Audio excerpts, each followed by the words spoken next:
तो hello friends, welcome back to my channel. और friend, आज के इस वीडियो सीरीज़ में हम लोग बात करने वाले हैं डिजिटल सिस्टम के अगले कंसेप्ट के बारे में, जिसका नाम है मल्टीप्लेक्सर, जो कि काफ़ी इंपॉर्टेंट है। मल्टीप्लेक्सर के रिगार्डिंग सारे इंपॉर्टेंट पॉइंट्स हम लोग डिस्कस करेंगे, इसके ब्लॉक डायग्राम को देखेंगे और साथ ही साथ 4x1 मल्टीप्लेक्सर किस तरह से ड्रॉ होता है, क्या उसका प्रोसीजर होता है, उनको भी हम लोग डिस्कस करेंगे। तो अगर आपने प्रीवियस वीडियो नहीं देखा है तो उन वीडियोज़ को भी जरूर देख लीजिएगा। प्लेलिस्ट बना हुआ है, प्लेलिस्ट का लिंक डिस्क्रिप्शन बॉक्स में दे दूँगा, वहाँ से आप उसे चेकआउट कर लीजिएगा। आइए हम लोग देखते हैं कि मल्टीप्लेक्सर आखिर होता क्या है। सबसे पहला इसमें पॉइंट कह रहा है कि multiplexing means transforming a large number of information over A small number of channels और लाइन्स। यानी मल्टीप्लेक्सिंग का मतलब होता है एक बड़े नंबर ऑफ लाइन्स को एक छोटे नंबर ऑफ लाइन्स में क्या करना, कन्वर्ट कर देना, यानी बड़े पार्ट को एक छोटे पार्ट में कन्वर्ट करना। यही आपका मल्टीप्लेक्शन का जो कंसेप्ट होता है वो होता है। सेकंड आपका लाइन कह रहा है कि multiplexer is a combinational logic circuit that select a binary information. यानी मल्टीप्लेक्सर क्या है, एक प्रकार का कॉम्बिनेशनल लॉजिक सर्किट होता है जो सेलेक्ट करता है किसको, बाइनरी इन्फॉर्मेशन को, from one of the input line and direct it to the single output line. यानी एक से ज़्यादा इनपुट लाइन के द्वारा और साथ ही साथ एक जो आपका सिंगल आउटपुट लाइन होता है उसके द्वारा।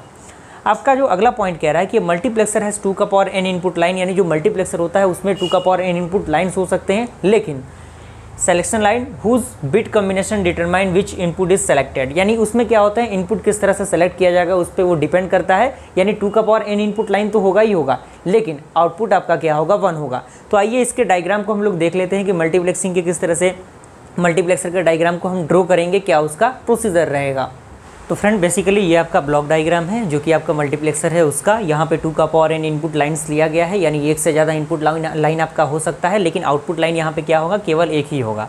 यहाँ पे 2 का पावर n/1 मल्टीप्लेक्सर लिखा गया है। ब्लॉक डायग्राम बेसिकली आपका है, यहाँ से नीचे से सिलेक्शन लाइन आपका प्रोवाइड करना है। तो अगर आपका मल्टीप्लेक्सर एग्जामिनेशन में आता है तो कम से कम आप इतना लिख देंगे तो आपको बेहतर नंबर मिल सकता है।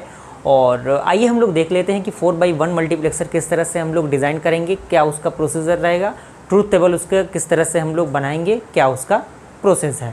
तो फ्रेंड, अब हम लोग डिस्कस करेंगे 4x1 मल्टीप्लेक्सर क्या होता है, किस तरह से उसे हम लोग डिज़ाइन करते हैं।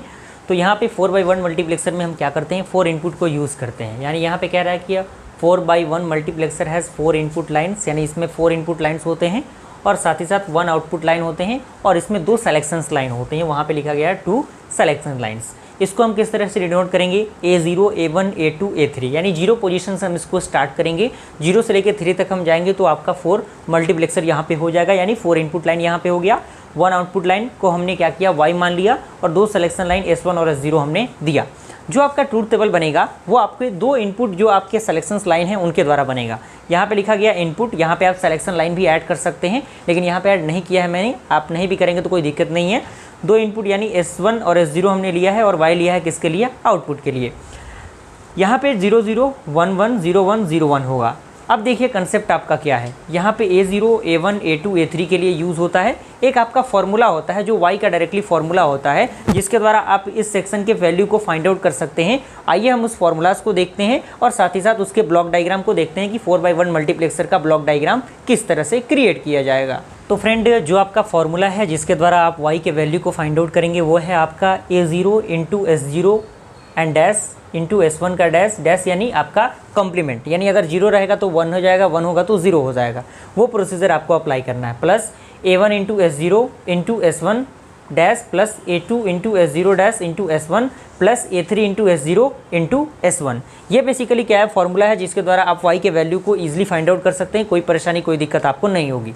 अब बारी आता है ब्लॉक डायग्राम किस तरह से हम लोग ड्रॉ करेंगे। तो ब्लॉक डायग्राम को ड्रॉ करने का प्रोसीजर यही है कि आपको ये 4 ले लेने हैं। ये जो आपका जो आपके इम्प्लीमेंटेशन है जो कि हमने डिस्कस किया था, एंड ऑपरेटर, और ऑपरेटर, ये सारी चीज़ें, उसको आपको क्या लेना है, 4 टाइम ले लेना है। उसके बाद आपको क्या करना है, चूँकि आपको पता है आपके कितने आउटपुट है, 4 आउटपुट है, A0, A1, A2, A3।